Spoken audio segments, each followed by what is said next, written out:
এদিকে অবৈধ মজুদ ঠেকাতে সরকার প্রতিটি পাম্পে একজন মনিটরিং কর্মকর্তা রাখার নির্দেশনা দিলেও রাজধানীর কোনো পাম্পেই তাদের দেখা মেলেনি।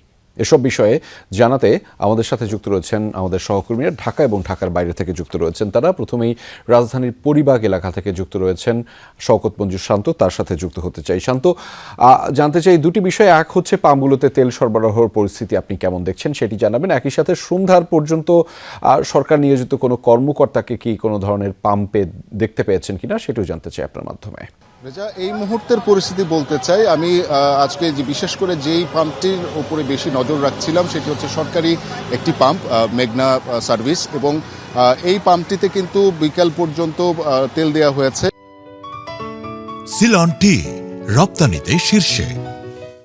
এই মুহূর্তে বলতে হবে যে 7টা বেজেছে, ঠিক 7টার সময় কিন্তু এখানে তেল দেয়া বন্ধ করে দেওয়া হয়েছে। আমরা দেখতে পাচ্ছি যে অনেক বাইকার কিন্তু এখানে অপেক্ষমান রয়েছেন এবং এই পেট্রোল পাম্পের ভিতরের লাইট থেকে শুরু করে গেট সবকিছু কিন্তু বন্ধ করে দেওয়া হয়েছে। আমি একজনের সাথে কথা বলার চেষ্টা করেছি, যিনি আমাকে জানিয়েছেন যে তাদের আজকে দেওয়ার যে মানদণ্ড ছিল সেটা চলে আসার কারণে তারা তেল দেওয়া বন্ধ করে দিয়েছেন। যদিও এখানে বাইকার যারা রয়েছেন তারা অভিযোগ করছেন যে দীর্ঘ সারিতে অপেক্ষা করার পরও তারা শেষ মুহূর্ত পর্যন্ত এসে তেল নিতে না পেরে কিন্তু বেশ হতাশা প্রকাশ করেছেন। যদিও তারা বলছেন যে 7টা পর্যন্ত তেল দেয়া হবে বা এরপরে দেয়া হবে না এমন কোনো নিয়মের কথা তারা কিন্তু এর আগে শোনেননি।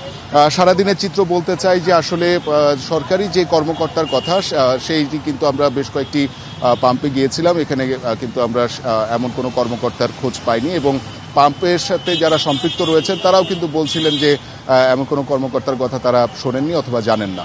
রেজা, সে খবরের বিস্তারিত আপনার মাধ্যমে জানছিলাম। ধন্যবাদ শান্ত আমাদের সাথে যুক্ত হবার জন্য। দর্শক, এবারে যেতে চাই ঢাকার বাইরে, খুলনা থেকে যুক্ত রয়েছেন সহকর্মী প্রবীর বিশ্বাস, তার মাধ্যমে জানাবো সেখানকার পরিস্থিতি। প্রবীর, পাম্পগুলোর চিত্র একটু জানাবেন আমাদেরকে, আর ডিপো থেকে জ্বালানি তেলের সরবরাহ কেমন এখন পর্যন্ত সেটিও জানতে চাই আপনার মাধ্যমে। রেজি, আপনাকে বলি সকাল থেকে কিন্তু আমরা খুলনার কাশীপুরে অর্থাৎ দৌলতপুরের যে 3টি ডিপো রয়েছে, পদ্মা, মেঘনা, যমুনা, যেখান থেকে খুলনা বিভাগের 10 জেলা এবং বৃহত্তর ফরিদপুরের আরও 5 জেলা, মোট 15 জেলার জ্বালানি তেল সরবরাহ করে থাকে। আমরা তাদের সঙ্গে সারাদিন কথা বলেছি, তারা তেল পেয়েছে, বলেছে 9,000 লিটার ধারণ ক্ষমতার যে ট্যাঙ্ক লরিগুলো রয়েছে সেখানে তারা 3,000, 4,000, 5,000, 6,000 লিটার পর্যন্ত পেয়েছে। সে কারণে সেই তেলটি যখন পাম্পে এসেছে সেটি 2-3 ঘন্টার মধ্যেই আসলে শেষ হয়ে যায়। আমরা যে পাম্পটিতে রয়েছি নগরীর পাওয়ার হাউস মোড়ে, যে পাম্পটি দেখতে পাচ্ছেন এই পাম্পটি বিকাল থেকে বন্ধ হয়েছে। যারা সকালে তেল উত্তোলন করেছিল, সারাদিন তেল সরবরাহ করেছে, তার পরপরই কিন্তু এই পাম্পটি বন্ধ হয়েছে।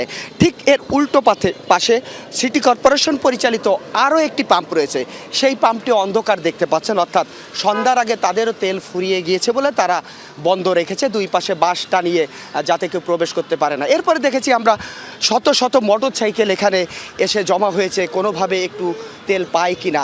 আমরা একটু কথা বলবো এই পাম্পের স্বত্বাধিকারী যিনি, তার কাছেই জানতে চাইবো আপনারা আজ কত লিটার পেট্রোল পেয়েছিলেন বা বিভিন্ন জ্বালানি পেয়েছিলেন, সেটা কখন নাগাদ শেষ হয়েছে, আগামীকাল কি করবেন? আমরা আজকে সকালে 9টার দিকে ডিপো থেকে তেল পেয়েছি 2000 পেট্রোল, 2000 অকটেন, 2000 ডিজেল। তো এটা আমাদের মোটামুটি সন্ধ্যা 6টার ভিতরেই 3 আইটেমই শেষ হয়ে গেছে। এখন আমরা ক্লোজ করে দিলাম। এখন আগামীকালকে যদি ডিপো তেল দেয় আমরা তেল সেল করতে পারবো, যদি না দেয় তাহলে কিছু করার নেই। ধন্যবাদ আপনাকে। আমরা শুনছিলাম রেজা, আগামীকাল যদি নতুনভাবে তেল উত্তোলন করতে পারে ডিপো থেকে তাহলেই কিন্তু গ্রাহকরা পাম্প থেকে তেল পাবে, আর যদি না হয় তাহলে এভাবেই বন্ধ থাকবে। এমন আসলে ব্যাপারের মধ্য দিয়ে খুলনা বিভাগের যে তেলের পরিস্থিতি সেটি চলছে। রেজা, পরিস্থিতির খবর আপনার মাধ্যমে জানছিলাম। ধন্যবাদ প্রবীর আমাদের সাথে যুক্ত হওয়ার জন্য।